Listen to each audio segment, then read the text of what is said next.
Mes interminables salutations à tous. Depuis l'avènement du coup d'État au Niger,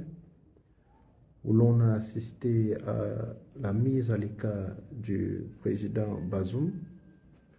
fidèle allié de la France au Sahel, et les tentatives malheureuses de cette France à vouloir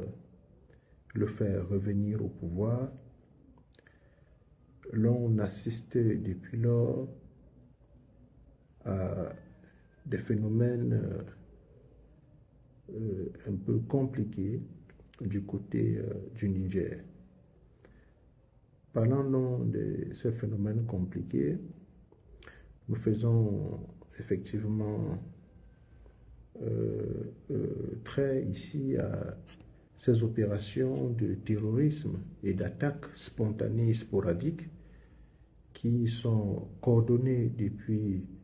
un certain nombre de temps dans cette partie de l'Afrique. Le 19 octobre 2024, les combattants du JNIM et du FAL ont attaqué la ville de Assamaka, Niger. Le responsable du FAL, qui fait partie ici des forces armées libres, c'est ça la signification du FAL, qui était un groupe terroriste rebelle qui a finalement fait coalition avec l'Azawad, que vous connaissez très bien. Et ce sont des gens, quand vous regardez la carte, qui sont très proches de l'Algérie. Et parlant de l'Algérie, vous savez depuis que ce pays joue un rôle plus ou moins problématique dans la crise sécuritaire, aussi bien au Mali, au Niger et même une bonne partie du Burkina Faso. Et si mes souvenirs sont bons, il n'y a pas de cela quelque temps, il y a eu une brouille diplomatique, si je puis m'exprimer ainsi, entre le Mali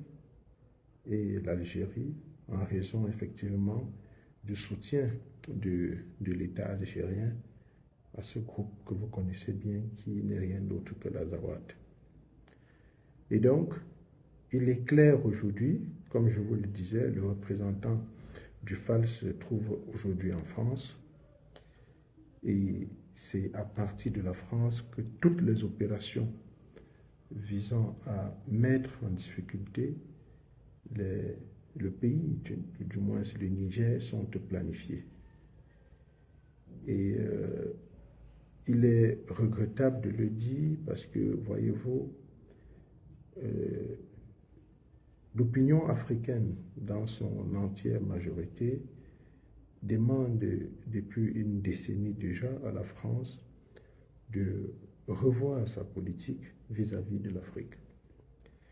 Et son entêtement à maintenir sa politique france-africaine qui a ruiné l'Afrique jusqu'ici semble prendre le dessus face aux cris des Africains qui demandent à la fois aux dirigeants africains et aux dirigeants occidentaux, notamment aux dirigeants français, de sortir de cette politique d'asservissement, de brigandage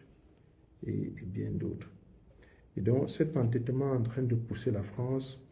à vouloir créer le bordel au Sahel en soutenant les groupes terroristes. Et comme je vous l'ai dit, c'est une pratique qui est connue de la France parce que nous, au regard d'un certain nombre de faits qui ont été révélés et qui sont aujourd'hui soigneusement archivés, il est très clair aujourd'hui que le rôle de la France dans le soutien des groupes terroristes au Sahel est établi. Et cette politique qui vise aujourd'hui à mettre en difficulté l'AES, qui est l'Alliance des États du Sahel, ne portera pas ses fruits, s'il faut le dire ainsi, parce que on est en train d'assister à des États qui sont avertis, avec à la tête des présidents qui ont compris un certain nombre de choses, notamment un certain nombre d'erreurs du passé commises par leurs dévanciers et qui sont en train de travailler à corriger cela. Et donc je pense qu'avec